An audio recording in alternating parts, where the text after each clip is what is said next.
जिनेंद्र। मैं अरुण कानूंगा जन्म परिवार से आप सबका हार्दिक स्वागत करता हूँ। जन्म का एक नया उपकरण जन्म वेबिनार कमेटी लेके आई है आपके लिए, जन्म सक्सेस मंथ। दोस्तों, हम कई बार लाखों करोड़ रुपया खर्च करते हैं अच्छे अच्छे मोटिवेटर को सुनने के लिए या उनसे सलाह मशवरा के लिए। तो जैनम ने इसी सोच को कि लॉकडाउन में क्यों ना हम हमारे जो अनुभवों की खान हमारे पास मौजूद है उनको सुना जाए। उनके जो अभी तक वो जो सफर तय किया, उनकी सफर, उनकी भावनाएं और उनके अनुभवों का उपयोग करके हम अपने जीवन को आगे बढ़ाएं। इसी कड़ी में हमने काफी ये हमारा नया उपक्रम लेके आए। आज हमारे साथ जुड़ चुके हैं हमारे अपने गढ़ सिवाना निवासी रायचंद जी बंसाली साहब जोधपुर से। स्वागत है, मैं जन्म परिवार से आपका हार्दिक स्वागत करता हूं सर। और पचपदरा निवासी हमारे अहमदाबाद से भाई पुखराज जी मदानी साहब जुड़ चुके हैं हमारे साथ, उनका भी स्वागत है। हौसलों के तर्कस में कोशिश के तीर हमेशा बनाए रखना। हौसलों के तर्कस में कोशिश के तीर हमेशा बनाए रखना। हार जाओ जिंदगी में सब कुछ, लेकिन जीतने की उम्मीद हमेशा जगाए रखना। ऐसी सकारात्मक सोच के धनी आपके साथ जुड़ चुका है जन्म सक्सेस मंत्र, और आगे भी हम ये प्रयास निरंतर जारी रखेंगे। मैं स्वागत करता हूं मेरे को होस्ट अभय जी मेहता का भी। धन्यवाद, स्वागत है अभय जी आपका भी।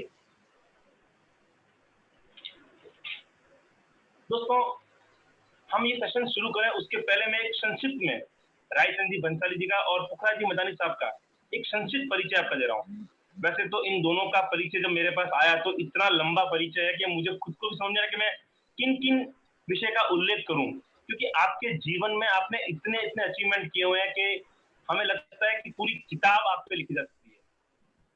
मैं शुरुआत कर रहा हूं पुखराज जी मदानी साहब से। पुखराज जी मदानी साहब 14 वर्ष की अल्प आयु में ही पचपदरा से अहमदाबाद आ गए थे।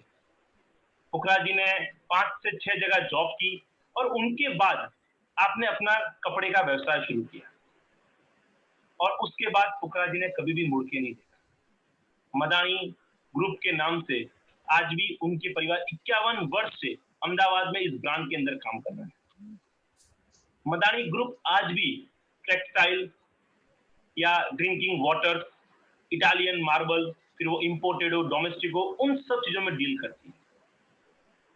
पुखराज जी मदानी साहब की विशेषता खाली बिजनेस में ही नहीं, वो सामाजिक कार्यों में ही उतने आगे हैं। अहमदाबाद की प्रख्यात राजस्थान हॉस्पिटल में आपने 30 वर्ष तक अपनी सेवाएं प्रदान की। 30 वर्ष तक आप उसके मैनेजिंग कमेटी मेंबर रहे और अपनी सेवाएं देते रहे। अहमदाबाद में पचपदरा प्रगति मंडल के लगभग 6 वर्ष तक आपने अध्यक्ष की भूमिका निभाई। इतना ही नहीं, वहां की राजस्थान जैन सेवा समिति में आप 9 वर्ष तक अध्यक्ष रहे। तेरापंथ योग परिषद कल्याण परिषद के भी 6 वर्ष तक आप अध्यक्ष की भूमिका रहे। मदानी परिवार आज अहमदाबाद में एक बड़वृक्ष की तरह जो फैला है वो आपकी बदौलत है। तो ऐसे प्रबल इच्छा के धनी का मैं जैनम परिवार आपका हार्दिक स्वागत करता है। स्वागत है रायचंद जी साहब की। मैं जितनी तारीफ करूं उतना कम है, क्योंकि मेरे ही गांव से गढ़ सिवाना से बिलोंग करते हैं। रायचंद जी बहुत ही उम्दा व्यक्तित्व है, इनकी सोच को मेरा नमन है। वैसे रायचंद जी को जो भी संस्कार है वो अपने पिताजी से ही मिले हैं। मैं रायचंद जी का पूरा नाम अगर उल्लेख करूं तो रायचंद जी प्रेमचंद जी बंसाली, और आपके पिताश्री के जो सिवाना में जो नेक कार्य थे उनसे ही आपके मोहल्ले का नाम प्रेम नगर का अलंकरण आपको दिया गया। वैसे रायचंद जी का विशेष प्रेम गढ़ सिवाना से होता है, क्योंकि मैं खुद सिवाना से हूं, इसलिए मैं ये बात भली बात कह सकता हूं कि जब भी सिवाना में कोई भी कार्य होता है तो रायचंद जी भाई साहब हमेशा अग्रिम पंक्ति में होते हैं। रायचंद जी भाई साहब की जितनी तारीफ करूं उतनी कम है, ना बल्कि सिवाना के लिए बल्कि जोधपुर में भी जितनी भी संस्थाएं मौजूद है उन सब संस्थाओं में आपने कहीं ना कहीं पद संभाले हुए हैं, अपनी सेवाएं दी है, और जिन संस्था को निरंतर आप अपनी सेवाएं दे भी रहे हैं। आप इनकी उम्र पे ना जाए, इनकी उम्र में आज भी युवाओं से ज्यादा जोश नजर आएगा। जब आप इनको पूरी सुनोगे तो आप खुद मुझे कहोगे कि ये इनके जैसा युवा कोई नहीं है। रायचंद जी भाई साहब ऐसे तो बहुत संस्थाओं जुड़े हुए हैं, लेकिन मैं सबका उल्लेख तो नहीं करूंगा, लेकिन कुछ संस्थाओं का उल्लेख यहाँ विशेष बनता है। हम सबके आस्था के केंद्र नाकोड़ा में आपने ट्रस्टी के रूप में अपनी सेवाएं दी है। आप सिवाना के खतरगंज समुदाय में एज ए ट्रस्टी काम कर चुके हैं और कार्यरत है, अभी भी कार्यरत है। आप जोधपुर से जो G21 ने जो संघ निकाला था सम्मेद शिखर जी का, उसके मुख्य लाभार्थी आपका परिवार बना था। हमारे सिवाना में अभी नवनिर्मित ओसवाल भवन में भी आप एक विंग के स्पॉन्सर बना है आपका परिवार। जोधपुर में जो ओसवाल भवन है उसमें आपका महत्वपूर्ण भूमिका है। जोधपुर में शिवानसी भवन है उसमें आपकी महत्वपूर्ण भूमिका है। आपके अगर मैं व्यवसायिक जीवन की बात करूं तो आप व्यवसायिक जीवन बॉम्बे और बॉम्बे से फिर अहमदाबाद आप शिफ्ट हुए। गुंटूर पहले गुंटूर है। आप गुंटूर थे, गुंटूर में आपने तंबाकू का बिजनेस किया। देन आप बॉम्बे आए, बॉम्बे में आपने पाटा एसएस स्टील पाटा का वार किया और उसी को आगे बढ़ाते हुए जोधपुर में आपने एसएस स्टील कंपनी विकसित की। स्वागत है आप सबका। दिल से जन्म परिवार आपका हार्दिक स्वागत करता है। बहुत बहुत धन्यवाद। तो शुरू करते हैं आपके जीवन शैली और सक्सेस मंत्र के बारे में। मैं पहले पूछना चाहूंगा रायचंद जी साहब से। रायचंद जी साहब, आप पहले गंटूर में थे, गंटूर में आपने तंबाकू का बिजनेस किया, उसके बाद आप बॉम्बे आए, बॉम्बे से आप जोधपुर आके आपने स्टील की शुरू की। तो आपने ये व्यवसाय कैसे शुरू किया और जब आपने व्यवसाय शुरू किया वहां से लेकर अभी तक की आप अपनी विकास यात्रा को कैसे देखते हैं? धन्यवाद कानूंगा जी। मैं आपको सब प्रश्न का जवाब दूं उसके पहले मैं मेरा एक परिवार का बैकग्राउंड आपको एक्सप्लेन करना चाहूँगा। मेरे पिताजी प्रेमचंद जी सिवाना में कई सालों से समाज सेवी थे। सिवाना में हर काम में, हाई स्कूल बनाने में, हॉस्पिटल बनाने में पूरा समाज का सहयोग मिला और 1958 में 48 इयर्स की एज में उनकी डेथ हो गई और उस टाइम मेरी उम्र 14 साल थी। मेरा डेट ऑफ बर्थ है वो 30 जून 1944 है। मैं उस टाइम गुंटूर में था और मेरे बड़े भाई साहब पारसमल जी बंसाली, जो खुद सब पारसमल जी बंसाली को अपना नाम से सब जानते हैं, वो मेरे से 2.5 साल बड़े हैं। हम दो भाई उस टाइम गुंटूर में थे। भाई साहब इंटर में पढ़ रहे थे, बीकॉम फर्स्ट ईयर में थे और मैं 8th क्लास पास करके 9th में था। ऑल ऑफ सडन हमारे को मालूम ही नहीं था कि बिजनेस क्या होता है। हमारे फादर की डेथ के बाद में जब हमें लगा कि हमारा पारिवारिक फाइनेंशियल बैकग्राउंड बहुत वीक है और हम 4 महीने के बाद ही हमें मालूम पड़ गया कि हमारे ऊपर बहुत बड़ी लायबिलिटी है। और हमारे बड़े भाई साहब पारसमल जी हालांकि उम्र में मेरे से 2.5 साल ही बड़े थे, लेकिन उनकी जो सोच थी, उन्होंने जिस ढंग से हमारे को गाइड किया, जिस ढंग से समझाया और जिस परिवार को जिस नीति से चलाया, उस नीति के कारण से आज हम इस स्थिति में पहुंचे हैं। मैं बता दूं आपको 1959 के अंदर हमने महावीर टोबैको कंपनी गुंटूर में शुरू की, भाई साहब और हम दोनों साथ में थे। फिर 1961 के अंदर हमारा कुछ और बिजनेस में लॉस लग गया। इस बीच में 2 साल लगे हमारे को कि हमारे ऊपर कितनी लायबिलिटी है, क्योंकि हमारे पिताजी का इतना अच्छा सबके साथ में रेपो था कि हमारे जितनी लायबिलिटी हमारे थे हमारे को कहने को तैयार नहीं थे। हमने सिर्फ एक ही रिक्वेस्ट की कि आप हमारे पास अभी आज की तारीख में पैसा देने के लिए नहीं है, आप हमारे को फिगर बता दीजिए, जब भी हमारी कुछ अनुकूलता होगी हम आपको करेंगे। आप को कहते हुए बड़ा खुशी हो रही है कि 7-8 साल के बाद में आप सोच भी नहीं सकते 1958 में हमारे पे 4.5 लाख रुपए आप समझ लीजिए।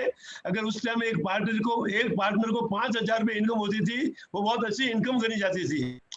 4.5 लाख रुपए तो उनका हम पैसा तो क्या चुका, हम ब्याज चुकाने की स्थिति में नहीं थे, लेकिन हमारे को ये मालूम हो गया कि A to Z हमारे को इतना ये लायबिलिटी है, हमारे पे देना है। लेकिन मैं आज भी उन लोगों का बहुत ऋणी हूँ जिन्होंने उस टाइम हमारे पैसे बाकी थे, हमारे साथ में किसी ने कोई तगादा नहीं किया।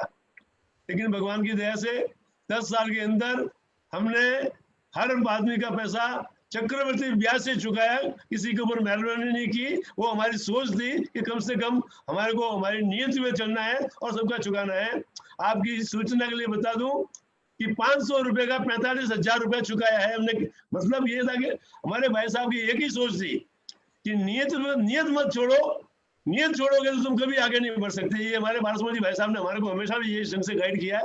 और ये मैं आपको बता दूं साहब, ये 1958 से 59 से लेकर के 1964 तक मैं गुंटूर में रहा। तंबाकू का बिजनेस हमारा बहुत अच्छा चल रहा था, बहुत बढ़िया बिजनेस था। 1981 के अंदर भाई साहब बासमती ने आकर जोधपुर में स्टील की फैक्ट्री डाल दी थी, और जोधपुर फैक्ट्री का काम एक एवरेज चल रहा था। हमारे गुंटूर में आप नहीं सोच सकते कि जब 77, 78, 80 के अंदर हम लोग 20, 25 लाख रुपया कमा रहे थे। उस टाइम का 25 लाख रुपए की बहुत बड़ी कीमत होती है। आज 25 लाख रुपए कोई वैल्यू नहीं है। लेकिन जोधपुर फैक्ट्री के अंदर 2 साल से इतनी मंदी चल रही थी कि भाई साहब कह रहे थे रायचंद, हमारे यहाँ तो 3-4 लाख की कमाई होती है, 2 पार्टनर 2-2 बांट लेते हैं, हमारा कुछ बचता नहीं है। और जो गुंटूर में है, अब अपन लोग जो बॉम्बे में काम कर रहे हैं 25 लाख रुपया आड़त का दे रहे हैं, इसलिए बॉम्बे ऑफिस करना जरूरी है।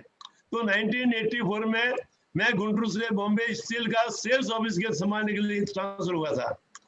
और 84 से 98 तक गुंटूर के अंदर जब भी हम रहे, मैं गुंटूर टोबैको मर्चेंट्स एसोसिएशन का अध्यक्ष रहा, महावीर जूनियर कॉलेज का अध्यक्ष रहा।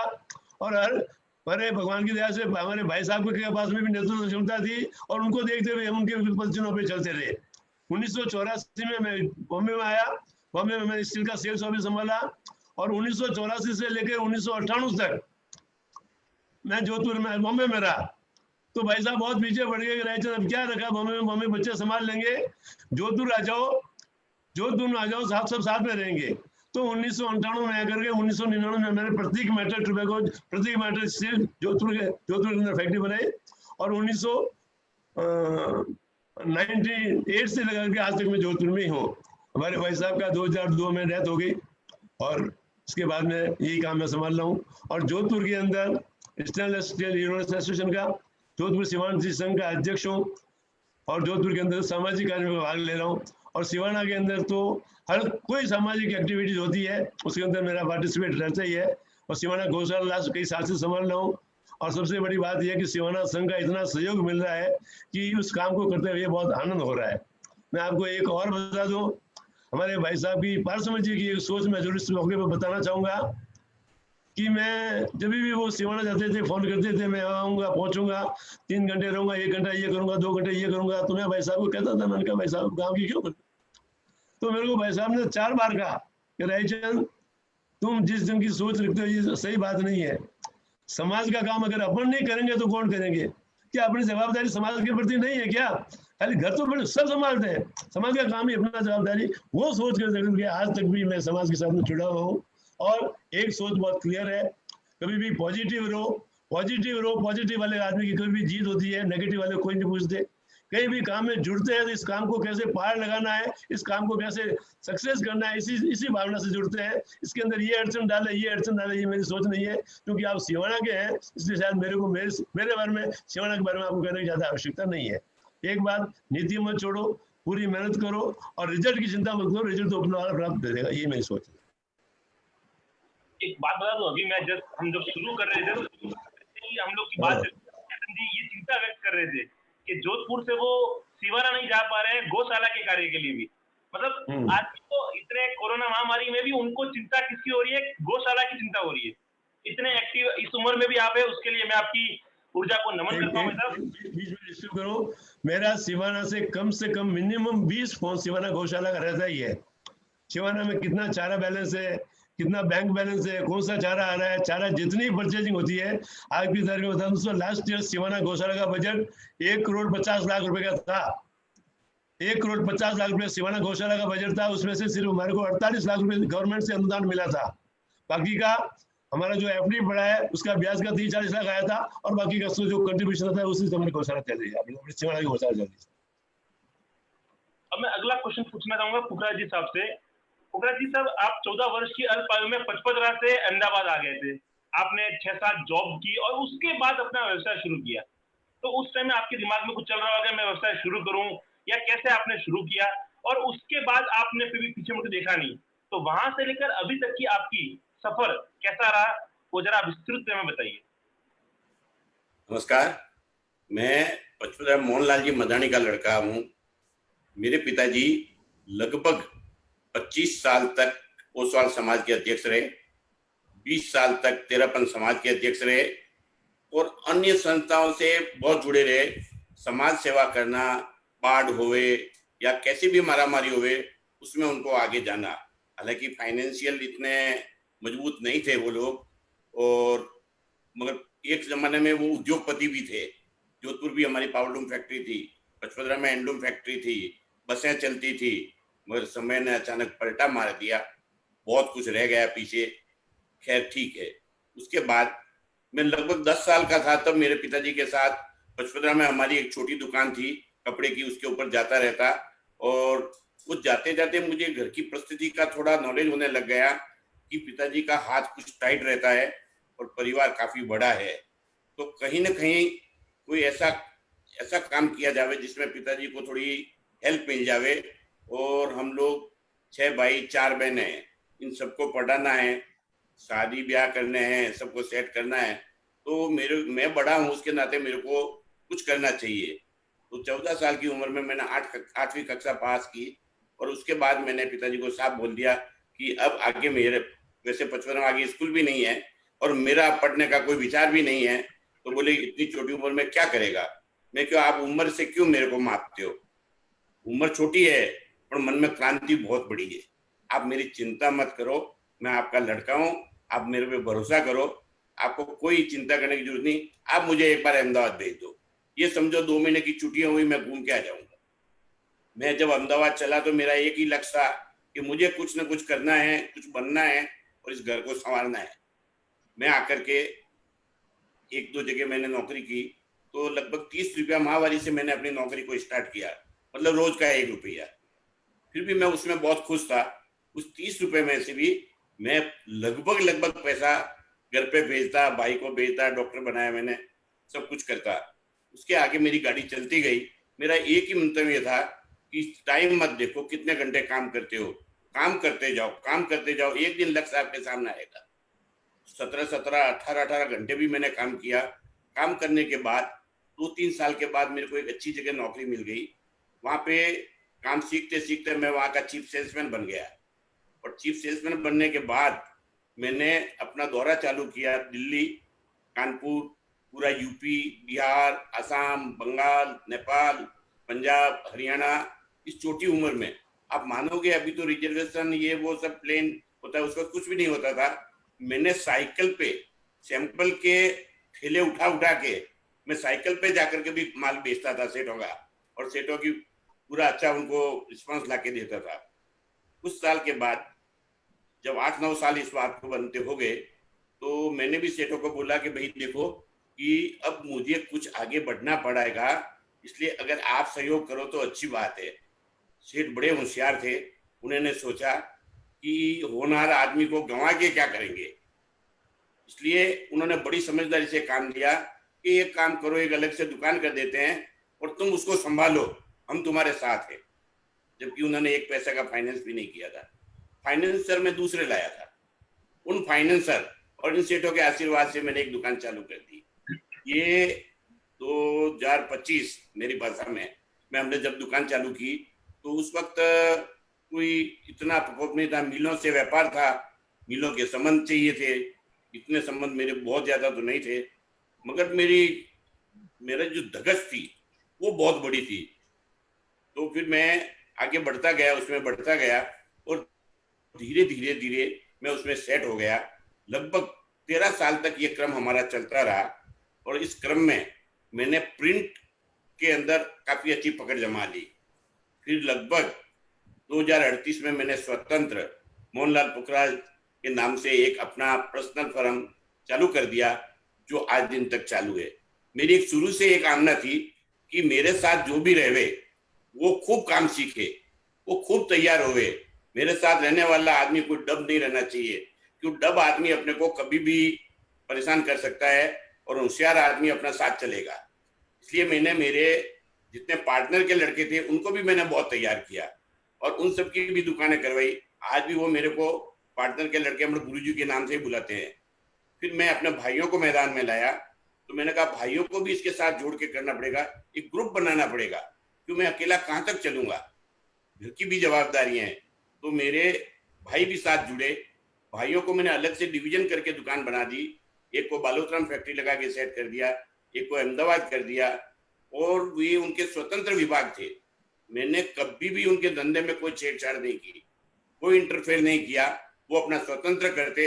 अगर कोई बात मुझे पूछते तो जवाब देता, वरना मैं ये सोचता घाटा नफा होता रहेगा और ये एक दिन रेडी हो जाएंगे। ये पीरियड मेरा पूरा हुआ, तब मेरे लड़के तैयार हो गए। तो मैंने सोचा कि मैं आपको बहुत लंबा नहीं खींचता हूँ, शॉर्ट करके मैं फटाफट आगे बढ़ जाता हूँ। मेरे लड़के तैयार हो गए तो मैंने एक सोचा कि खाली एक ही कपड़े का धंधा लेके चले, क्या मालूम इसका कितना भविष्य रहेगा। मेरे टाइम तक तो मैंने इसको संभाल लिया। तो मेरा एक लड़का जो सीए है, उसको मैंने कहा भाई तुम कुछ अलग करके कर दो।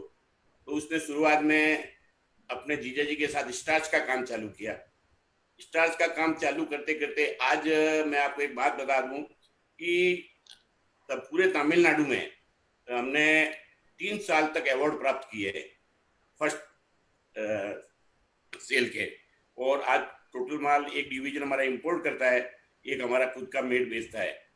उसके बाद हमने अहमदाबाद स्टोन स्टूडियो के नाम से एक इम्पोर्टेड मार्बल चालू किया, जो आज खूब नाम से अच्छा उनका चल रहा है। और लड़के फॉरेन तो इस तरह से जाते हैं जैसे हम 55 से जोधपुर जाते हैं, और खूब माल उनका चलता है। उसके बाद उसने एक ड्रिंकिंग वाटर का भी प्लांट डाल दिया और वो आज दिन तक भी बहुत रनिंग चल रहा है। फिर उनका काफी हुआ तो मैंने उनको बोला कि मेरे कपड़े का डिपार्टमेंट तो बिल्कुल सॉलिड हो गया है, 2 भाई और 2 लड़के और 1 भाई बहुत अच्छी तरह से संभालते हैं, मुझे अब कोई उनके अंदर इंटरफेयर करने की जरूरत नहीं है। इसलिए मैंने थोड़ा थोड़ा अपना निवृत्ति चालू कर दी। निवृत्ति चालू करके सब डिपार्टमेंट को खाली नजरों से देखता हूँ, इंटरफेयर किसी का नहीं करता हूँ। और मेरी गाड़ी ये बिजनेस लाइन की ये मेरा एक पार्ट चला। दूसरे पार्ट में जब मेरे पिताजी 25 साल ओसवाल समाज के अध्यक्ष रहे, 1996 में वो एक्सपायर हो गए, तो उनकी एक भावना थी कि एक समाज का भवन बनना चाहिए। श्री डी.आर. मेहता साहब, एल.एम. सिंघी साहब पचपदरा पधारे महावीर विकलांग के नाम से। तो उन्होंने कहा कि अपने यहाँ पे ओसवाल भवन नहीं है, ये ठीक नहीं है। तो उन्होंने एक जमीन आवंटित करवाई, दसरा जी चोपड़ा साहब भी साथ थे, मगर वो भवन नहीं बना सके। तो लास्ट दम तक उनके दिमाग में एक ही बात थी कि भवन नहीं बन सका।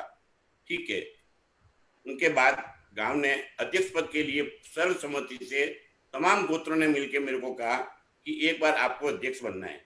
मैंने कहा मैं व्यापारी आदमी, मैं क्या अध्यक्ष बनूंगा, मैं तो कानून कायदे भाई आपके सब नहीं समझता हूँ। बोले कोई जरूरत नहीं है उसकी, हम सब आपके साथ हैं।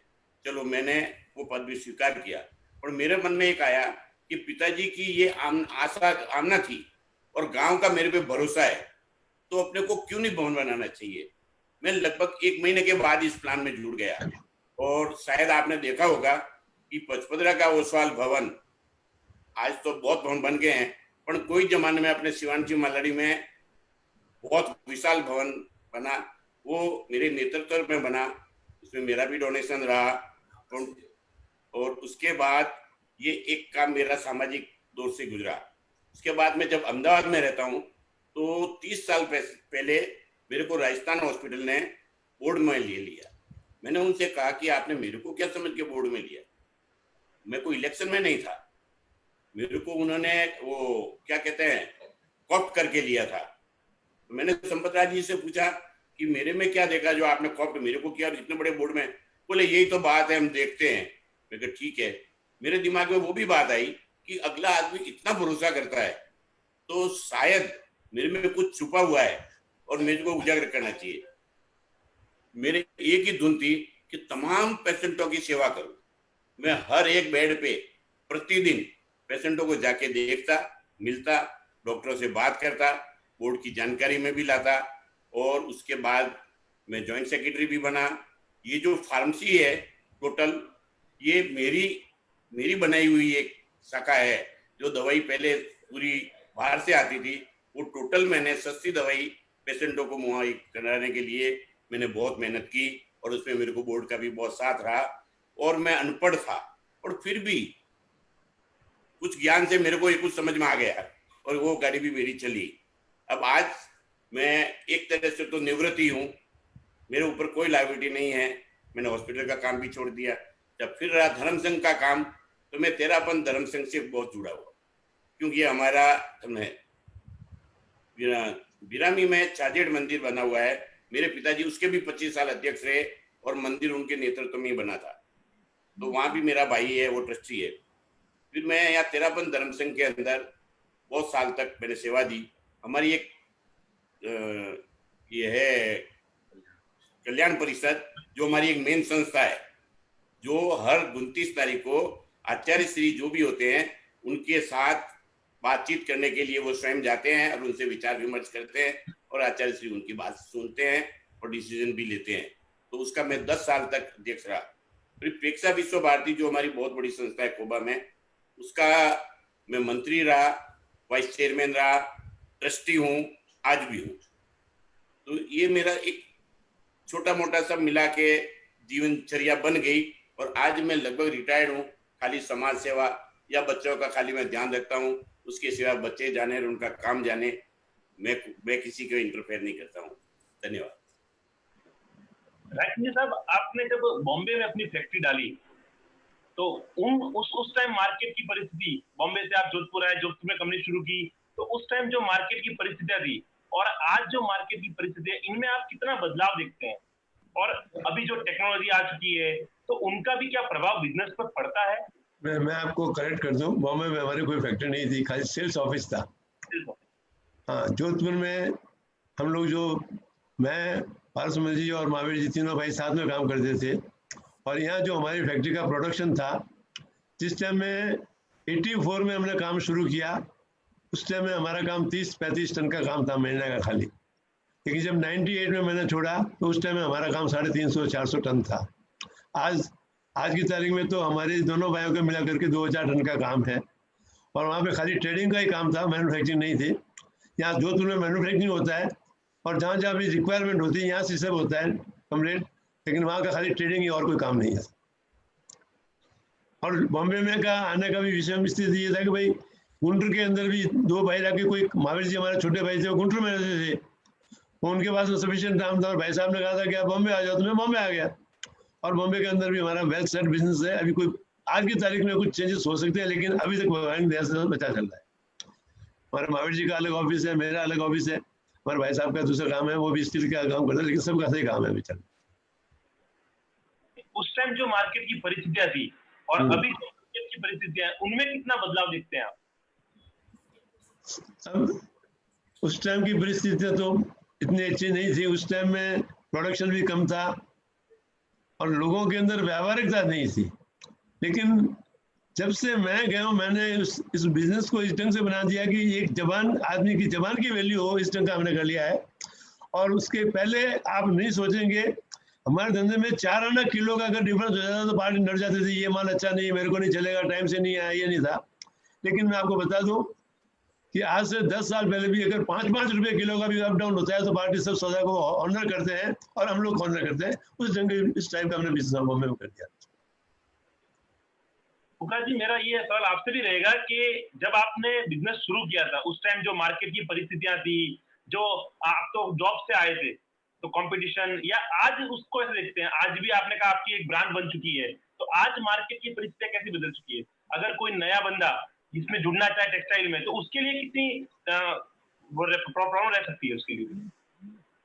जब मैं इस बिजनेस में आया तो उस वक्त तो हम एक तरीके मिल वालों के अधीन होकर काम करते थे, तो उनकी चलती थी। मगर मुझे आज ऐसा लगता है कि आज का जो युग है वो बिजनेस करने के लिए बहुत अच्छा युग है, डिजिटल युग है। आपकी एक ही बात रहे, आप ईमानदारी और मेहनत से काम लो, ग्राहकों को बनाए रखो, ग्राहक से किसी भी हालत में मत तोड़ो, कुछ सहन कर लो, ग्राहक रखो। एक बात, जिनसे माल जॉब करवाते हैं, मैं जॉब भी करवाता हूँ, उनसे भी इतने अच्छे संबंध बनाए के रखो कि वो आपको कभी छोड़े नहीं। तो ये दो बात ये हो गई। आज डिजिटल का जमाना हो गया, आप कितना काम कर लेते हो, कितने आगे बढ़ सकते हो, आपके लिए मैदान बहुत खुला पड़ा है। पहले मैदान सीमित था, जो वो बनाते वो हमें बेचना पड़ता था। आज हम जो बनाते हैं वो बिकता है, बहुत डिफरेंस आ गया। और इस मामले में लेके मेरे लड़के, मुझे खूब इसका आनंद है कि बहुत अच्छे तैयार हो गए हैं कि आज के जमाने को अनुरूप दे करके हम लगभग टोटल प्रिंट ही बनाते हैं। और प्रिंट में मैं ये कह सकता हूँ हम खूब आगे जा चुके हैं। इसलिए मुझे तो आज का युग अच्छा लगता है, आज का धंधा ही अच्छा लगता है। मेरा अगला सवाल जो है वो इसी से जुड़ा हुआ है कि बिजनेस में हम कुछ सिद्धांतों पर बेस्ड होते हैं, हम कुछ सिद्धांत अपने बिजनेस में हमेशा इन्वॉल्व रखते हैं। ऐसे कौन से सिद्धांत या ऐसे कौन सी मान्यताएं थी जो आपने कभी बिजनेस में छोड़ी नहीं, और उन बिजनेस को आज भी आप अपने बिजनेस में चला रहे हैं? राजन जी, पहले मैं आपका जवाब चाहूंगा इस पर। एक बात है, बिजनेस आप कुछ भी करो, बिजनेस की एथिक्स कोई भी बिजनेस में एक ही रहती है। कमिटमेंट आप ऑनर करो, आपके बात की वैल्यू रखो और ईमानदारी से काम करो। आप ये मूल मंत्र कोई बिजनेस में होगा, आप कहीं फेल नहीं होंगे, मैं आपको गारंटी के साथ में कह सकता हूँ। ये बिजनेस की मुख्य बात है। मैं तो बीच में थोड़ा इंटरव्यू कर दूं, रूपचंद जी कहूँगा, आपके बड़े भाषा था, मेरे क्लासमेट थे मेरे शिवनाथ फुका जी साहब।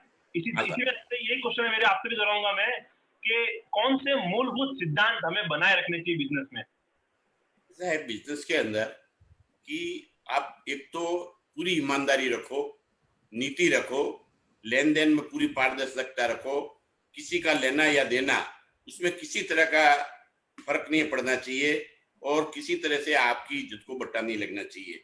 यही मैं हर लड़के को भी कहता हूँ कि बिजनेस में बहुत सावधानी से खेलो और नीति और ईमानदारी से खेलो।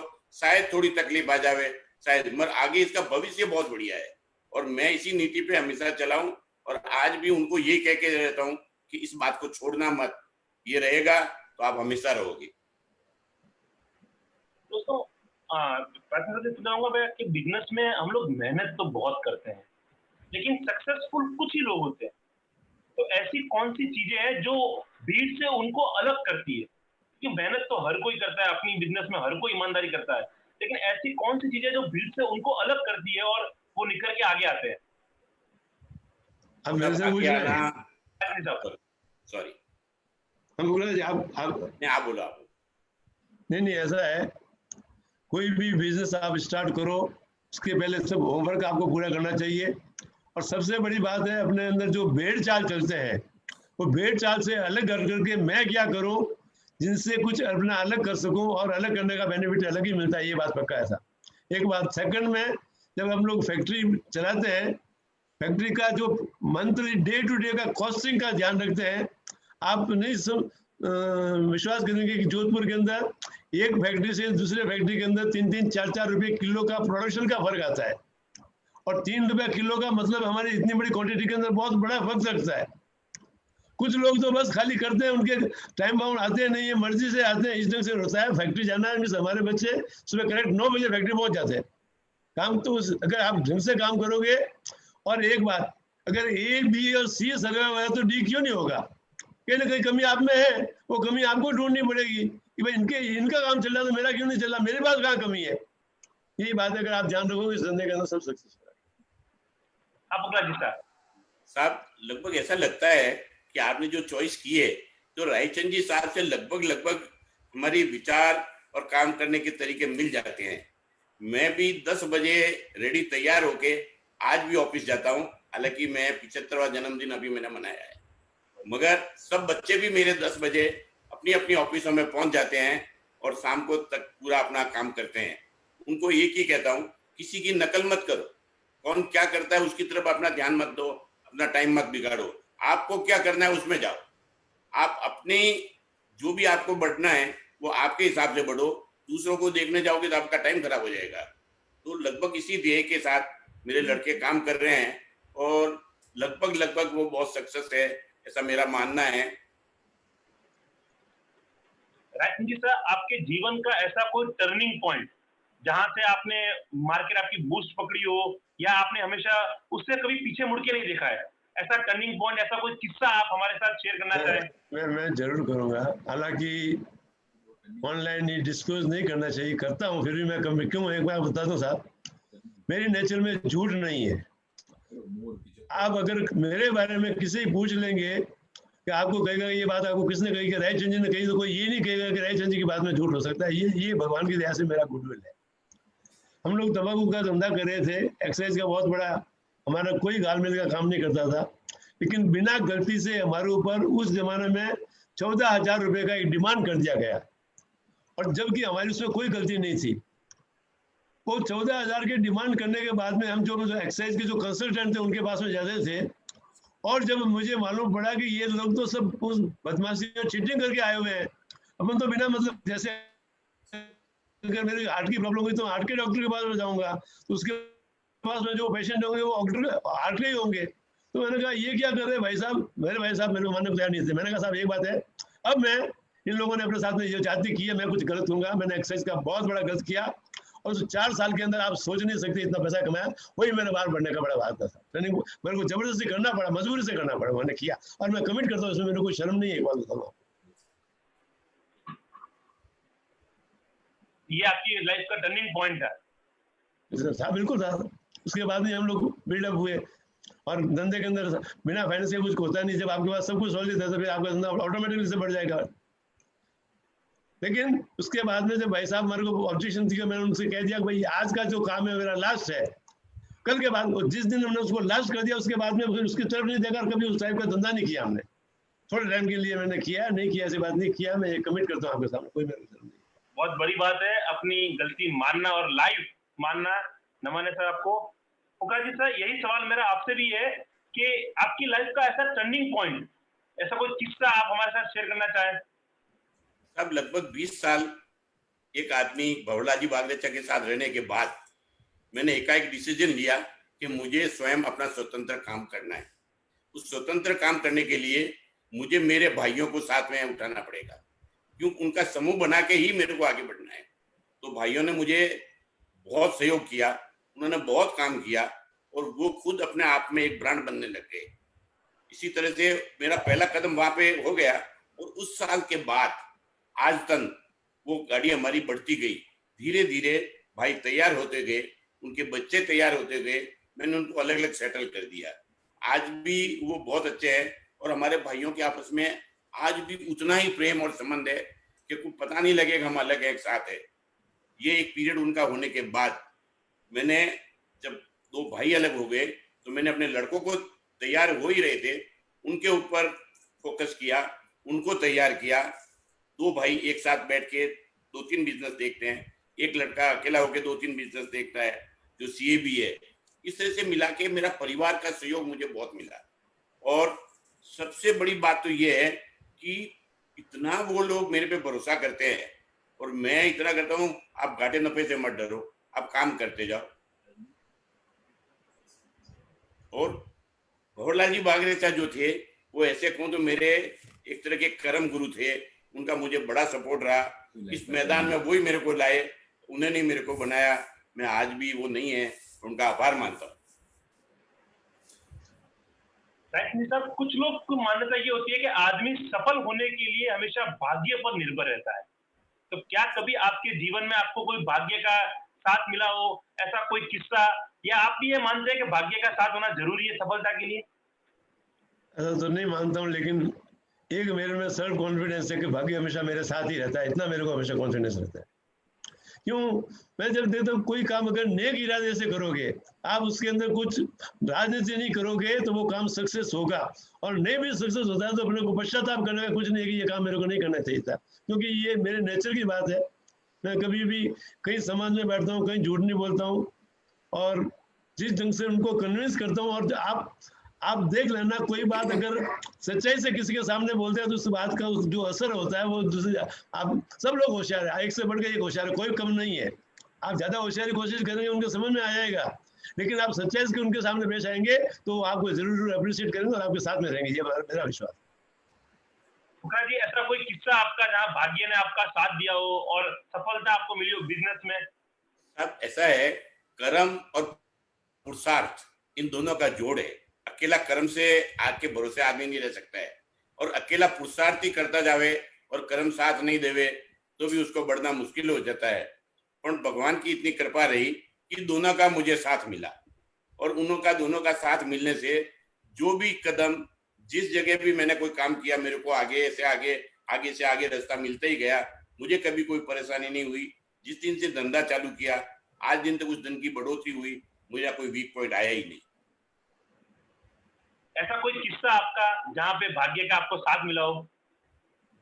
भाग्य तो मैंने आपको बोला ना, भाग्य तो क्या मालूम मेरे क्या लिखा हुआ है, मैं कैसे ढूंढूं। पर मैं इतना जानता हूं कि भाग्य मैं हमेशा मेरे गुरुओं से सुनता था, पुरुषार्थ और कर्म का साथ होता है, ये दो मिलते हैं तब आदमी की बढ़ोतरी हो जाती है। शायद मुझे ये दोनों मिले। रायचंद जी साहब, अपने बिजनेस में कभी भी मार्केटिंग का रोल कैसा रहता है? आपने जब बिजनेस शुरू किया था उस टाइम पे मार्केटिंग हम 1-to-1 मार्केटिंग करते थे। अभी आज के डिजिटल जमाना आ चुका है, फेसबुक, ऑनलाइन, आज व्हाट्सएप, इंस्टाग्राम, हर जगह मार्केटिंग होती है। तो मार्केटिंग में जो आए बदलाव है, क्या उससे बिजनेस में बढ़ोतरी संभव होती है? नहीं, मार्केट में तो जो पहले सिस्टम था उससे तो आजकल बहुत बदलाव हो गए हैं। सब आपके कई ऑनलाइन काम होते हैं, पेमेंट का सिस्टम है, ऑर्डर का सिस्टम है, साइज का सिस्टम है, डिस्पैच का सिस्टम है, मॉनिटरिंग का सिस्टम है, सब आजकल ऑनलाइन ही चलता है। अब जो पहले जैसा मामला नहीं है कि भाई कुछ नहीं, पार्टी के साथ में कोई भी चीज डिसाइड करते हैं, विदिन 10 मिनट के अंदर यस नो हो जाता है, सौदे हो जाते हैं और लाखों रुपए के सौदे इस ढंग से हो जाते हैं। पहले वो पॉसिबल नहीं था, पहले लोगों का काम करने का तरीका अलग था और समय के हिसाब से बहुत चेंज हुआ है, ये बात न की है। लेकिन अब इस कोरोना के बाद में इस व्यापार की दुनिया अलग होगी, अलग होगी, अलग होगी। समय के साथ में आप मेंटली अगले 6-8 महीने के लिए, पूरे 2020 के लिए माइंड सेटअप कर लो कि आपको कमाना नहीं है, आपको जिंदा रहना है, बच के रहना है। जिंदा रहेंगे तो और कमाई कर लेंगे, खाली कमाने के चक्कर में आप चिंता दूसरी काम सब छोड़ दो। मेरा पर्सनल ये ओपिनियन है आपसे। बिजनेस में सोशल मार्केटिंग का कितना महत्व है? अभी आज जो सोशल मार्केटिंग है, तो आगे जाके ये भी बढ़ने वाला है कोरोना के बाद? मेरे को तो नहीं लगता साहब, हमारे बिजनेस में कोई सोशल मार्केटिंग ऐसी इतनी नहीं होती। सोशल तो क्या है, सोशल में सब उल्टी सीधी सच्चे बच्चे सब चलते हैं साहब। सोशल का मेरे लाइफ में कोई सोशल का रोल नहीं है।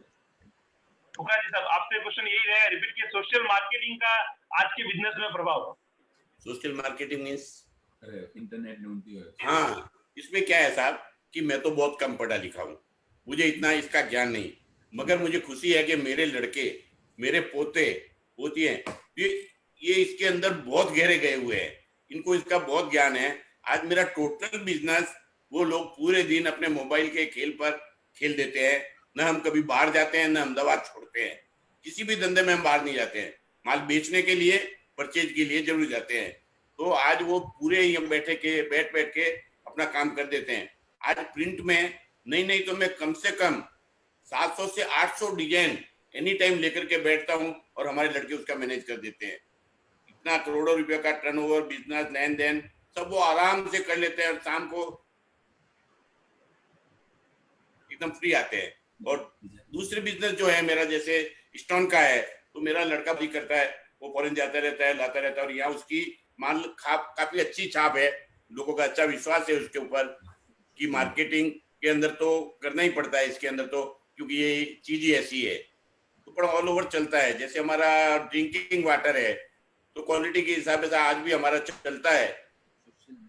पर सोशल मीडिया में तो एक बात है साहब कि जरूरत पड़ती है, इसके बिना काम नहीं चलता है, क्योंकि हमें भी रोज सुबह से शाम तक हर बिजनेस के अंदर व्यापारियों से कांटेक्ट रखना ही पड़ता है, पूरे दिन चलता है। एक भाई ये काम देखता है, एक भाई वो काम देखता है, तभी ये काम चलता है। मुझे तो ऐसी आशा है कि कुछ दिनों के बाद सब कुछ अच्छा हो जाएगा। ये होता रहता है, जैसे जिंदगी के टर्निंग आते हैं वैसे ये एक देशव्यापी टर्निंग आ गया, इसलिए इससे निराश होकर घबराने की कोई बात नहीं है। क्या हो जाएगा, हम आए थे तब क्या लाए थे, अब क्या हो जाएगा। मुझे तो भविष्य उज्जवल लगता है, जो होना सो होगा, हम ठिकाने आ जाएंगे और अच्छा चल जाएगा। रायचंद जी ऐसा कहते हैं कि हमेशा एक सफल व्यक्ति के पीछे कोई ना कोई महिला का हाथ होता है, तो आप ये बात कितनी हद तक मानते हैं, और आपकी सफलता के में आपके पारिवारिक सदस्यों का, मित्रों का कितना बड़ा रोल है? साहब ऐसा है, ये बात तो 100% है, बिना स्त्री यज्ञ भी नहीं होता है। राजा महाराजाओं के यज्ञ हुए ना, तो बिना स्त्री हुए ही नहीं। उसका रोल तो सबसे पहले रहता है। सबसे पहले तो मैं मेरी माँ का एहसान मानता हूँ कि 14 साल का छोटा कलेजे का टुकड़े को उस जमाने के अंदर उसने निकाल के भेज दिया, कितना भरोसा किया होगा। मैं आज भी उनको वंदन करता हूँ कि उनकी हिम्मत को दाज देता हूँ। उसके बाद परिवर्तन आया, मेरी शादी हुई। मेरी पत्नी वैसे उम्र बहुत छोटी थी उस वक्त शादी की, तब 14-15 साल की ही थी, मगर उसकी समझ बहुत बड़ी थी। उसने एक ही सोचा कि पूरे परिवार को एक एक मुट्ठी में जोड़ के, एक समुदाय में जोड़ के रखना है, जिससे खर्चा कम होवे और आमदनी में से बचत हो जावे। तो मैं आपको बता दूं, एक फ्लैट में हम 3-3 भाइयों के परिवार सहित रहे, पर ठेठ तक हमने निभाया। उसके बाद लड़के सब हमारे साथ शादी करने के 20-20 साल बाद भी मेरे साथ ही रहे। अब मैंने धीरे धीरे जैसे परिवर्तन आया, सबको सेटल किया, और आज भी उतना ही आना जाना प्रेम सब कुछ है। और मेरी पत्नी ने शुरू से कैसी भी परिस्थिति में मेरे को संभाल दिया। वो एक ही कहती है, आप क्यों चिंता करते हो, आपका घर चला दूंगी मैं। तो मेरे को बड़ा हिम्मत होती, मेरे को शर्म भी आती कि मैं ये नहीं ला पाता, वो नहीं ला पाता। वो बोलती क्या जरूरत है, मुझे तो कोई जरूरत है ही नहीं, आप क्यों चिंता करते हो। वो थोड़े में भी बहुत खुश थी, इसलिए उनका पूरा सहयोग तो मेरे को मिला ही है। और आज जब बुढ़ापा लगने लग गया, उससे भी ज्यादा सहयोग दे रही है। अभी मेरे को बोलती है, अभी आपकी उम्र आई, आपके पान पीले होते जा रहे हैं, अभी आप मेरे साथ बिताओ। तो ऐसा सहयोग तो उनका हमेशा ही रहता है। राइट साहब, आपसे जानना चाहूंगा महिलाओं का सहयोग आपकी सफलता में। मैं बिल्कुल, एक बार है, मेरे फादर की डेथ हुई, उस टाइम में 14.5 साल का था, और हमारे बड़े भाई साहब 16.5 साल के थे। हमारे माता जी को जो हमारी परिवार बनाने में रोल रहा है, और जिस ढंग से हमारे को नीति का पाठ हमारी माँ से मिला है, उसके बारे में अब मैं उसका वर्णन नहीं कर सकता। हम लोग कुछ भी बने, इतनी विषम स्थितियों में परिवार को जिस ढंग से मेरी माता जी ने हमको बढ़ाया और बच्चों को बड़ा किया और सबका जो ध्यान रखा, क्योंकि फाइनेंशियल पोजीशन बराबर नहीं थी, लेकिन मेरे माता का मेरे पे बहुत बड़ा, मेरे नहीं हमारे पूरे परिवार के ऊपर है। एक बार हम लोग शादी करने के बाद में भी 40 साल तक जॉइंट फैमिली रहे। 95 में हम लोग तीनों भाई डिवाइड हुए हैं, बड़े भाई साहब पार्समल जी, मैं और महावीर जी 40 साल रहे।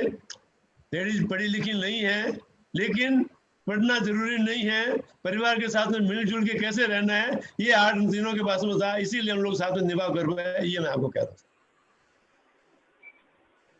वैसे तो आज की जो लाइफ है हमारी भरचक लाइफ में, हमें खाली समय कम ही मिलता है, लेकिन अगर हमें कुछ खाली समय मिले और अपने आप को मोटिवेट करने के लिए या चार्ज करने के लिए आप क्या करते हैं रायचंद जी साहब? नहीं, अब मैं सही बात ये है साहब, इस लॉकडाउन के बाद में मेंटली मैं बिल्कुल रिटायर होने की कोशिश, मैं आज की तारीख में कोई ट्रेड एक्टिविटीज में भाग नहीं लेता हूँ। हमारे 3-4 ऐसे, जैसे आज कंसल्टिंग हो रही थी, लेकिन मैंने सबको मना बोल दिया कि भाई अब मेरे को बिजनेस में इंटरेस्ट नहीं है, मैं रिटायर होना चाहता हूँ, और रिटायर ही हूँ। और अब बिल्कुल एक्टिव नहीं थी, सामाजिक 2-3 जो मेरे पे लाइबिलिटी है वो एक 4 से 12 महीने पूरी कर लूँ, उसके बाद में मैं मेरी लाइफ जीना चाहता हूँ। ये मेरी पर्सनल सोच। जी साहब, खाली समय में आप? सब ऐसा है, खाली समय में मैं ज्यादातर टाइम, अभी तो खैर कोरोना आ गया तो पूरा ही टाइम मिलता है, मेरे बच्चे, बहुएं, पोते पोतियां, मेरी धर्मपत्नी, मेरे भाई, उन सबके साथ बड़े आराम से बिता देता हूँ। हमारे भाइयों के साथ में बहुएं मेरी जितनी, वो सब बहुत आज्ञाकारी है। मेरे खुद के पुत्र वधु हैं, भगवान ने देवियां बना के भेजी है, मेरे को बहुत सुख है, और वैसी पुत्र वधु है। मैं ये समझता हूँ कि शायद किसी को मेरी खुशी से ईर्ष्या भी हो सकती है। इस मामले में पारिवारिक मैं बहुत खुश हूँ, और एक परिवार का बड़ा होने के नाते सभी लोग मुझे बहुत मान देते हैं, ये मेरे सौभाग्य है। राइट साहब, आपसे एक सवाल पूछना चाहता हूँ, ये मेरा पर्सनल सवाल है, आप समझ लीजिए कि युवाओं को सामाजिक कार्यों को प्रायोरिटी देनी चाहिए या अपने बिजनेस को प्रायोरिटी देनी चाहिए? नहीं, एक बात है, बच्चों को कम से कम, खुद का बिजनेस तो सब करते हैं, बिजनेस भी कीजिए, लेकिन समाज में भी एक्टिव रहिए। खाली बिजनेस करने से नहीं होगा, समाज में अगर एक्टिव नहीं रहेंगे तो समाज में क्या काम कर पाएंगे। इसके लिए मैं सूरत वालों को बहुत बहुत बधाई देता हूँ। हमारे विमल जी है, अनिल जी बागरेचा है, और सूरत के बारे में जैसा सुनता हूँ, जोधपुर के अंदर भी जो J21 ग्रुप है, यहाँ से अगर अपन उनको मोटिवेट नहीं करेंगे तो वो खाली बिजनेस में देंगे। और ऐसा, ये खाली टाइम मैनेजमेंट है, आप बिजनेस के टाइम में बिजनेस करो, सामाजिक टाइम में सामाजिक काम करो। कहीं बिजनेस, समाज के काम करने में बिजनेस आड़े नहीं आता है। ये खाली एक भ्रम है कि भाई समाज के काम में जुड़ के तो बिजनेस नहीं कर पाएंगे। बिजनेस के टाइम बिजनेस कीजिए, और सब बिजनेस करने वाला जो बिजनेस में सही ढंग से काम करता है वही समाज में काम कर सकता है। ये मेरी सोच है, इसलिए समाज का काम एक्टिव होना चाहिए जरूर। भुगा जी, इससे अपनी रोशनी डाली इस बात के ऊपर कि युवाओं को बिजनेस में या सामाजिक लाइफ किसको प्रायोरिटी देनी चाहिए? अब ऐसा है, ये दोनों जरूरी है, अभी जो बिजनेस है वो मजदूरी करने का बिजनेस नहीं है, डिजिटल जमाना है, मगज से काम चलता है। आप काम लो, आदमी रखो, उनसे काम लो, आप मैनेज करो। अब मजदूरी करने का दिन नहीं है। प्लस समाज में जरूर आपको हर बात में आगे आना चाहिए, और मेरे लड़के इस तरह से समाज की बहुत सारी गतिविधियों से जुड़े हुए हैं, और मेरे को बहुत अच्छा भी लगता है कि समाज के हर काम में भाग लो। क्यों? अगर समाज का भी अपने ऊपर बहुत बड़ा कर्जा है, वो करना भी अपने को बहुत जरूरी है। खाली पैसों से क्या होगा? पैसा तो ठीक है, अभी हो जितना होना हो गया। अब तो खाली एक, मेरा ऐसा मानना है, कीर्ति के लिए कमाते हैं, खाने के लिए तो हो गया है, फिर सामाजिक काम क्यों नहीं किया जाए? और करना ही चाहिए। तो और धंधा भी चाहिए, धंधा हो ही रहा है। राय सिंह साहब, आप इतनी उम्र में भी आपका जज्बा जो देख रहा हूँ सामाजिक कार्यों के लिए, वो काबिले तारीफ है। इस उम्र में भी आपका जोश, बाकी इस जोश का राज क्या है?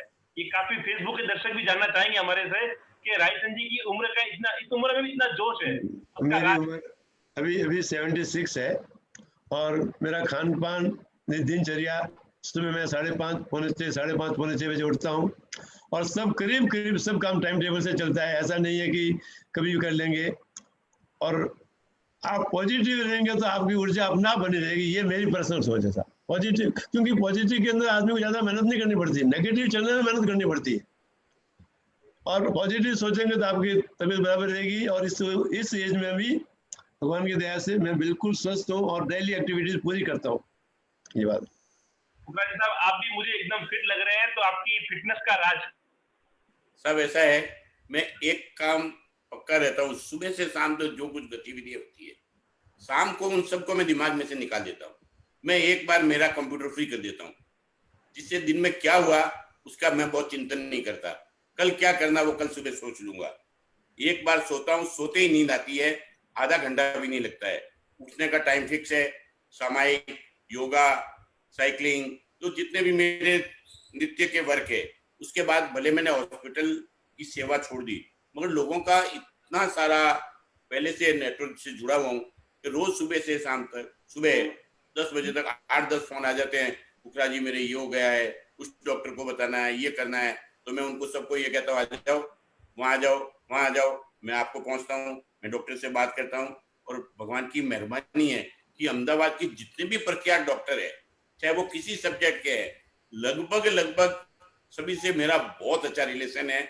चाहे वो किसी फील्ड के डॉक्टर हुए, किसी भी टाइप की बीमारी का आदमी आता है तो मैं एक बार उनकी मदद करने के लिए तैयार हो ही जाता हूँ। आज भी मेरी बहुत इच्छा रहती है और मैं उठ के जाता हूँ। रात को भी कोई काम पड़ जाता है तो भी मैं स्वयं गाड़ी चला के भी जाके उसका काम तो करता ही हूँ। मेरे को ये रहता है कि मेरे से अगर किसी का काम बन जाता है तो मेरा जीवन इतना अच्छा बन जाएगा। इसलिए मुझे तो ऐसा नहीं लगता है, मेरे को कई बार सोचता हूँ मैं 75 साल का कैसे हो गया, अभी तो मुझे कुछ महसूस ही नहीं होता है, कोई बात ही नहीं लगती है मेरे को मैं 75 साल का हो गया, तो पता नहीं बहुत जल्दी हो गया। साहब, नॉर्मली हम सब कमाने के उद्देश्य से या बिजनेस के उद्देश्य से बाहर आए हुए हैं, तो बाहर रहते हुए भी हम अपनी जन्मभूमि की सेवा किस प्रकार कर सकते हैं, उसके बारे में जानना चाहूंगा आपसे। कि हम सब, आज मैं सूरत में हूँ, आप अहमदाबाद, जोधपुर, सब जगह है, तो हम यहाँ पर रहकर भी अपनी जन्मभूमि यानी सिवाना और पचपदरा की सेवा कैसे करें? एक बात बता दो साहब, क्योंकि आप खुद सिवाना के हैं, मैं आपको मेरा पूरा फैमिली बैकग्राउंड बता दूं। मेरे पिताजी प्रेमचंद जी, जो कि ये जो हमको समाज के काम में रुचि हुई है वो हमारे को विरासत में मिली है। मेरे पिताजी प्रेमचंद जी जब तंबाकू की धंधे में बहुत बड़ा नुकसान करके राजस्थान के अंदर पॉलिटिक्स में आ गए थे 1950 के टाइम में, मैं पहले तो आपको और पीछे ले जाऊं, 1938 में जब लोगों को साइकिल नसीब नहीं थी, उस टाइम में हमारे पास 4 कारें थी, बहुत वेल टू डू थे, बहुत बड़ा एक्सपोर्ट का तंबाकू का बिजनेस था, उसके अंदर बहुत लॉस लग गई। फिर मेरे पिताजी बिजनेस वाइंड अप करके सिवाना आ गए और सिवाना में पॉलिटिक्स में बहुत इंटरेस्टेड रहे। राजस्थान का पहला चीफ मिनिस्टर जयनारायण व्यास मेरे फादर का क्लोज फ्रेंड था। उस जमाने में 1952, 51, 50 के अंदर कलेक्टर को चैलेंज के साथ में 24 घंटे में बार हेडक्वार्टर छोड़ना पड़े, ऐसे 2 कलेक्टर को निकाला और सामाजिक कार्य में इतना उनकी रुचि थी। वही विरासत भाई साहब पारसमल जी से मिली। पारसमल जी ने जो समाज में काम किया वो किसी से छुपी हुई नहीं है। और उनके जाने के बाद में मैं ये कोरोना के बाद छोड़ दो, अदरवाइज नहीं लगता कि महीने में 2 बार या 3 बार सिवाना से जुड़ा ही रहता हूँ। सिवाना के अंदर कोई भी छोटा मोटा फंक्शन है, सब सिवाना को वालों को मालूम है कि रायचंद जी आ जाएंगे, रात को गाड़ी देख लेते हैं आज आ गए, कल सुबह का फंक्शन में आ जाएंगे। मतलब ये मेरी छाप है, क्योंकि सिवाना के प्रति तो मेरा इतना अटैचमेंट है कि महीने में 2-2 बार, 3-3 बार, 4-4 बार, कई बार तो लोग मजाक में पूछते हैं कि आप सिवाना रहते हो जोधपुर रहते हो। मैंने क्यों कि आप 7 तारीख की शादी में मिले थे, 11 तारीख की शादी में मिले थे, 14 तारीख की शादी में मिले थे आप तो। मैंने कहा भाई सिवाना जोधपुर है क्या, सिवाना की शादियां करता हूँ, जोधपुर की शादी अटेंड कर लेता हूँ। ये मेरा रुचि और समाज के अंदर भाग लेने का मेरा इंटरेस्ट रहता है, ये मेरा वकार। मुखर्जी साहब, आपसे यही सवाल रहेगा कि अहमदाबाद में रहते हुए भी आपने पचपदरा की कैसे हम सेवा कर सब पचपदरा मेरे एक रूम में बसा हुआ है। ये ओसवाल भवन का निर्माण जो हुआ वो 3 साल में मैंने पूरा भवन बना के गांव को सुपुर्द कर दिया। 10 साल में अध्यक्ष रहा। उसी के पास में अपनी गौशाला भी है, वो भी लगभग मेरे ख्याल से मेरे पिताजी के द्वारा निर्मित की गई। मैं का पूरा ध्यान रखता हूँ, रोज पूछता हूँ कि भाई गायों के कोई प्रॉब्लम तो नहीं है, घास चारा पानी ये सब कुछ। उसके बाद उसके दाना पानी वाले हैं जो पशु पक्षियों को देते हैं, उनके लिए भी मैं निरंतर अपना तरफ से जो भी होता है करता हूँ। मेरा से छोटा, मेरे से तीसरे नंबर 2 जो जोधपुर है वो डॉक्टर है। तीसरा भाई आज भी राजस्थान हॉस्पिटल के बोर्ड मेंबर है, राजस्थान सेवा समिति का भी मेंबर है और काफी एक्टिव है। और उसके बाद सबसे छोटा भाई जो पचपदरा में ही रहता है, वो तो मैं आपको एक बता दूं कि मेरे से भी 4 कदम आगे बढ़ के काम कर रहा है समाज सेवा का। आज अरविंद मदानी लगभग वहां पे उसको सब जानते हैं, वो खूब काम समाज सेवा का करता है। वो ओसवाल समाज का अध्यक्ष भी रहा, वो हमारे बीरामी चार्जिट मंदिर का ट्रस्टी भी है, बहुत सारी संस्थाओं से जुड़ा हुआ है और बहुत खुले हाथ वाला भी है।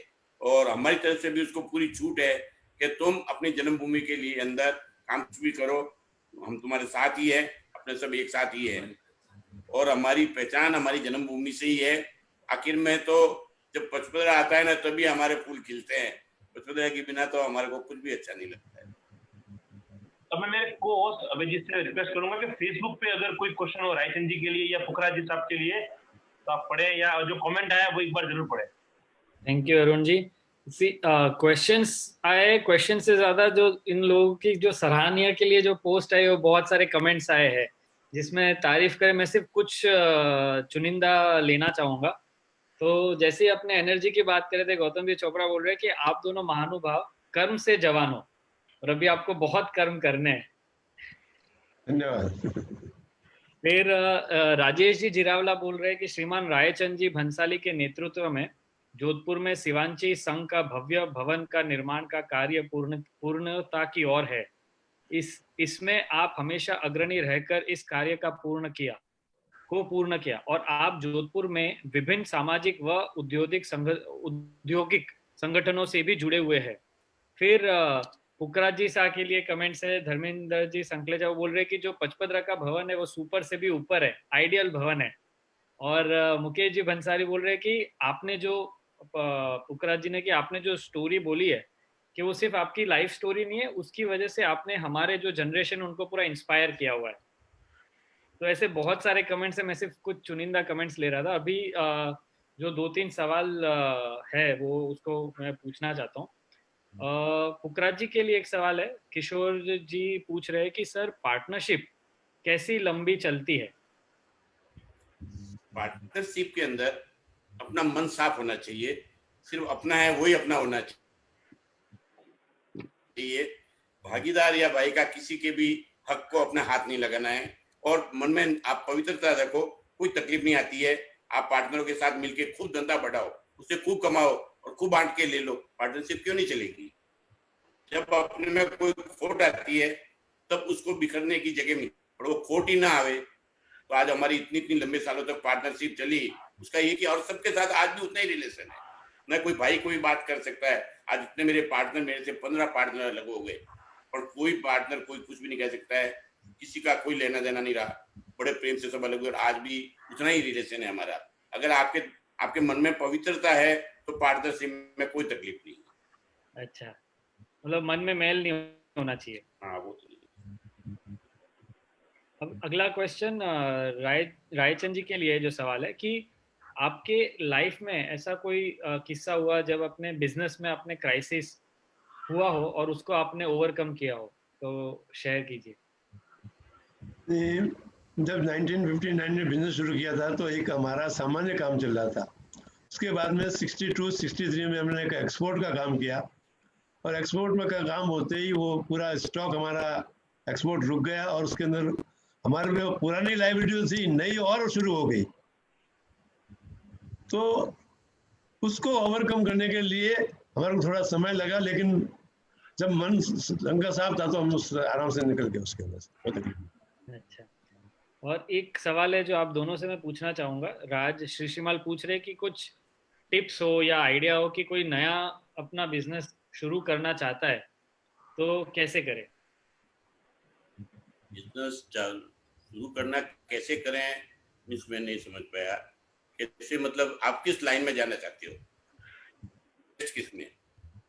थोड़ी बहुत आपके पीछे की फीड क्या है कि आप किस बिजनेस, कपड़े में जाना चाहते हो, स्टील में, पेपर में, या और कोई? तो ये आपको पहले चुनना पड़े। और बिजनेस कोई भी आप चुन दो और आप मेहनत करो और उसकी धगस पूरी रखो तो हर बिजनेस चलता है, सारे बिजनेस चलते हैं।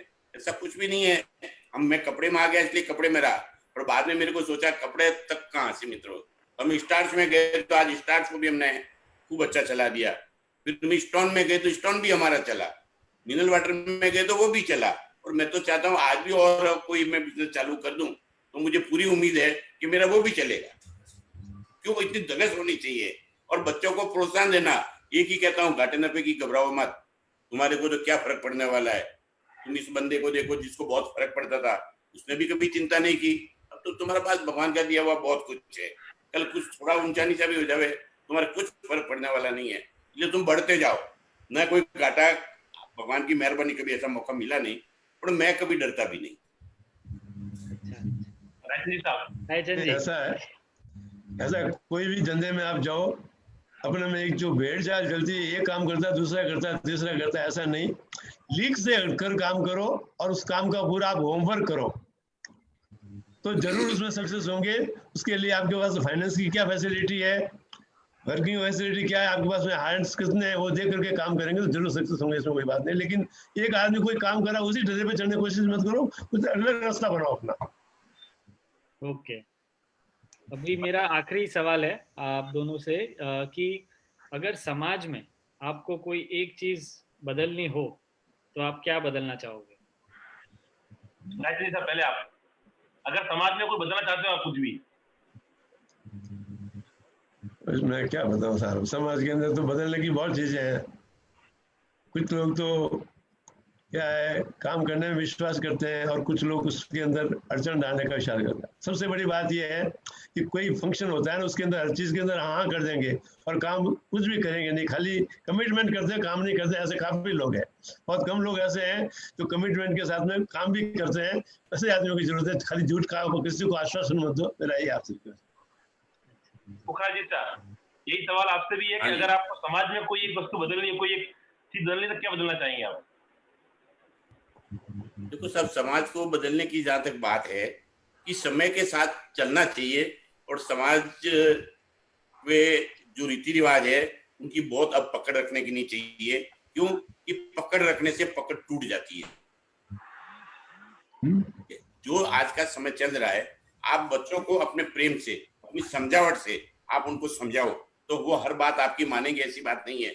मगर आप उनके ऊपर अगर डंडा लेके खड़े हो जाओगे तो वो भी सामने डंडा खींच लेंगे। इसलिए मेरा तो एक सिस्टम है, घर में मेरे लड़के पोते पोते जो भी है, मैं उनको बहुत प्रेम और लाड से समझाता हूँ, बेटा ऐसा नहीं, ऐसा करो तो अच्छा है। तो सब मेरी बात मानते हैं। अगर मैं उनको बाध्य कर दूं तो फिर अलग बात बन जाएगी। तो रीति रिवाज तो देखो समय के साथ बदलने ही पड़ेंगे, आप पकड़ कहाँ तक रखोगे। बहुत बढ़िया। रैपिड फायर राउंड शुरू करेंगे जिसमें आपको सिर्फ आंसर देना है, कोई भूमिका नहीं बांधनी है। मेरे को अभी क्वेश्चन पूछेंगे, 10 से 11 क्वेश्चन होंगे, आपको सिर्फ आंसर देना। पहले रायचंद जी आंसर देंगे और फिर पुखराज जी आंसर देंगे, इसमें कोई भूमिका मत बांधिएगा। हाँ अभय जी। हाँ तो एक बार मैं रैपिड फायर जो राउंड है वो सिर्फ एक एंटरटेनमेंट के लिए है, जिसमें जो आपकी पर्सनल चीजें शायद लोगों को पता चले, जानना चाहते हैं, तो उसमें हमको कुछ आगे जैसे अरुण जी ने बताया कि डिटेल नहीं चाहिए, बस आपको एक लाइन एक शब्द में जवाब देना है। तो पहले मैं रायचंद जी के साथ शुरू करूंगा। आपके लिए सफलता क्या है, व्यापारिक समृद्धि या खुशहाल परिवार? खुशहाल परिवार। बिजनेस में सफल होने के लिए क्या ज्यादा महत्वपूर्ण है, नॉलेज या जान पहचान? नॉलेज की जरूरत है। बच्चों को फैमिली बिजनेस में आना चाहिए या अपनी पसंद का कार्य करना चाहिए? अगर उनकी कुछ दूसरे लाइन में रुचि है तो उनको उसमें जाना चाहिए, फैमिली बिजनेस में आना जरूरी नहीं है। सफलता में आप मेहनत को और नसीब को 100 में से कितने अंक दोगे? मेहनत और नसीब की बात नहीं है साहब, मैं तो ईमानदारी क्यों, मैं तो दूंगा, ईमानदारी होगी तो आपका बिजनेस अपने आप सक्सेस हो जाएगा। बहुत बढ़िया सर। भारतीय राजनीति में अभी आपको सबसे समर्पित राजनेता कौन लगता है? नरेंद्र मोदी। आज भारत सरकार ने जो कोरोना का रोकने के लिए कदम उठाए उसको आप कितने नंबर दोगे आउट ऑफ 100? 80 नंबर दूंगा नरेंद्र मोदी को, 80 नंबर्स। ओके, अभी ये वाक्य पूरा करना है, कोरोना वायरस एक महामारी है और कुछ समय के लिए, उसके बाद सब ठीक हो जाएगा। अरे वाह। एक सवाल है कि अगर मानो आपके पास ऐसा वरदान मिले कि आप वापस समय में पीछे जा सकते हो, तो आप कौन से समय में जाना चाहोगे? नेचुरली वो तो यंग 10 साल की उम्र में जाना चाहूंगा मैं तो। बहुत बढ़िया सर। अभी एक पर्सनल सवाल है, जैसे हम लोग है ना, हम बच्चे थे तो हमको हर एक का वो पेट नेम होता था, जैसे मेरे को कोई गुड्डू बुलाता था, वैसे आपका कोई पेट नेम था? नहीं, मेरा नाम शुरू से इसी रंग का नाम था, इसको नाम बिगाड़ने का रास्ता नहीं था, मतलब ये। और पूरे सप्ताह में आपका कोई फेवरेट दिन है? नहीं, मेरे लिए सब दिन सामान है, कोई ऐसा स्पेशल दिन नहीं है। आपका पसंदीदा गाना? कोई खास नहीं, लेकिन गाना ऐसा पसंद, जो भी पुराने गाने वो मेरे ज्यादा पसंद आते हैं। और कोई पसंदीदा पिक्चर? बागबान। और कोई कलाकार, पसंदीदा फिल्मी कलाकार? अमिताभ बच्चन। अभी है ना, मैं आपको 4-5 सवाल ही है जिसमें 2 ऑप्शन है, जिसमें से आपको एक चूज करना है, चाय या कॉफी? चाय। दाल बाटी या रोटी और गट्टे की सब्जी? रोटी और गट्टे की सब्जी। मैसेज करके शुभकामना देना या कॉल करके? कॉल करके शुभकामना देना। व्हाट्सएप मैसेज या कंप्यूटर ईमेल या हाथ से लिखा हुआ खत? नहीं, व्हाट्सएप मैसेज फास्ट है। समाज सेवा या प्रभु सेवा? प्रभु सेवा और समाज सेवा दोनों। गढ़ सिवाना या जोधपुर? नहीं, गढ़ सिवाना ही मेरी प्रायोरिटी है, फिर जोधपुर तो बैठा हूँ मैं यहाँ पे। आपने बहुत ही अच्छे और बहुत ही सटीक जवाब दिए, बहुत फास्ट जवाब दिए, थैंक यू सो मच। नहीं, एक और मैं कह दूं, मैं मेरे परिवार के प्रति बहुत आभारी हूँ। हमारा जो फैमिली बॉन्ड है, जिस ढंग से हम तीनों भाई आपस में मिलकर और आज भी है, हमारी सबसे बड़ी सेटिस्फेक्शन का कारण ये है कि हमारा आपसी बॉन्ड आज भी इतना ही है जो आज से 60 साल पहले हमारे फादर की डेथ के टाइम में था। इसीलिए हम लोग बहुत ज्यादा खुश है। ये मैं आपसे निवेदन करता हूं। तो अभी मैं पुखराज जी, अभी मैं आपसे सवाल करूंगा। सेम, आपके लिए सफलता क्या है, व्यापारिक समृद्धि या खुशहाल परिवार? खुशहाल परिवार के बिना कोई काम आगे बढ़ता ही नहीं। बिजनेस में सफल होने के लिए क्या ज्यादा महत्वपूर्ण है, नॉलेज या जान पहचान? तो नॉलेज तो होगा, नॉलेज के बिना क्या हो। बच्चों को फैमिली बिजनेस में आना चाहिए या अपनी पसंद का कार्य करना चाहिए? बच्चों को फैमिली बिजनेस में रहना ही चाहिए और उसको बढ़ाना चाहिए, और फिर उनकी इच्छा हो तो आगे भी जावे। सफलता में आप मेहनत को और नसीब को 100 में से कितने अंक दोगे? अब मैंने पहले इस बात का खुलासा किया है कि कर्म और वो पुरुषार्थ दोनों साथ होते हैं। अच्छा, इस सफलता मिलती है। भारतीय राजनीति में सबसे समर्पित राजनेता? सब आज तो हमारा गुजरात का प्यारा नरेंद्र मोदी है। और अभी उन्होंने जो कार्य किया है कोरोना वायरस के संबंध में, तो उसमें आउट ऑफ 100 आप कितने मार्क दोगे? साहब, मैं तो ये कहता हूँ कि वो 100% दे सकता हूँ। और इस वाक्य को पूरा कीजिए, कोरोना वायरस एक।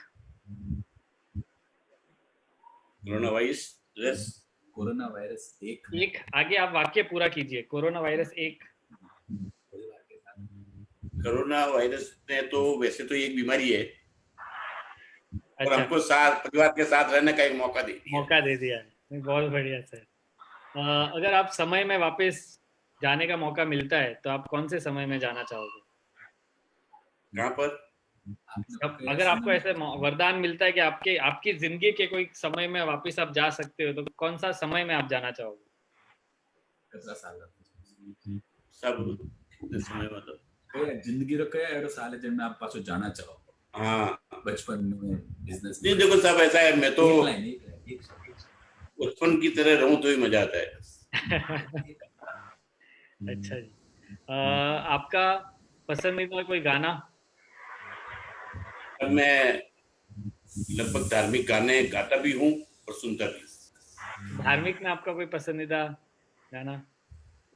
तो मेरे को पारसनाथ भगवान के और ये सब ज्यादा अच्छे लगते हैं, तो मैं हमेशा गाता भी हूँ।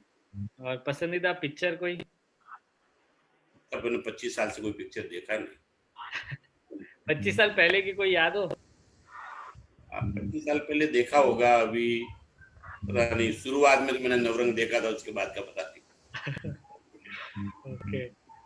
अभी मैं आपको वो 2 ऑप्शन दूंगा, उसमें से आपको एक सिलेक्ट करना है, चाय या कॉफी? चाय। दाल बाटी या रोटी और गट्टे की सब्जी? रोटी और गट्टे की सब्जी सदा स्वागत। मैसेज करके शुभकामना देना या कॉल करके? मैं तो कॉल ही करता हूँ, मेरे को मैसेज करना ही नहीं आता। व्हाट्सएप मैसेज, कंप्यूटर ईमेल या हाथ से लिखा हुआ खत? ये सब मेरे बच्चे कर देते हैं, मैं उनको कहता हूँ वो करते हैं। मेरे पोते पोती पूरे दिन मेरे से घिरे रहते हैं, कर लेते हैं। समाज सेवा या प्रभु सेवा? तो सब प्रभु सेवा के बिना तो समाज सेवा भी नहीं होए। पचपदरा या अहमदाबाद? एक मेरी जन्म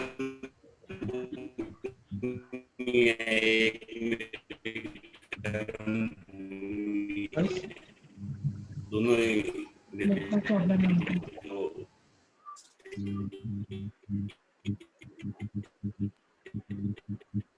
आपका नेटवर्क प्रॉब्लम है।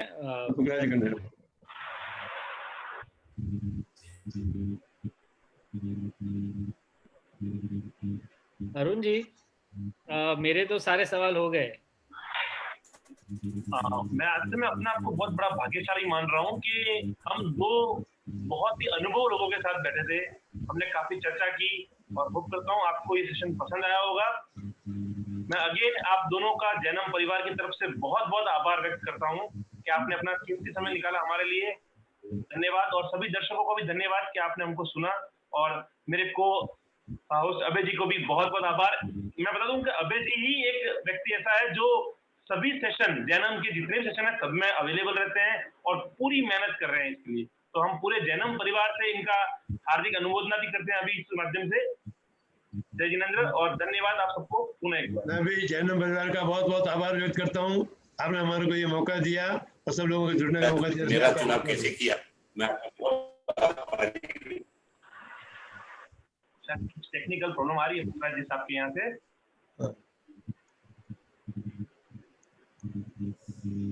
ठीक है, हम यही सेशन का एंड करते हैं। नमस्कार।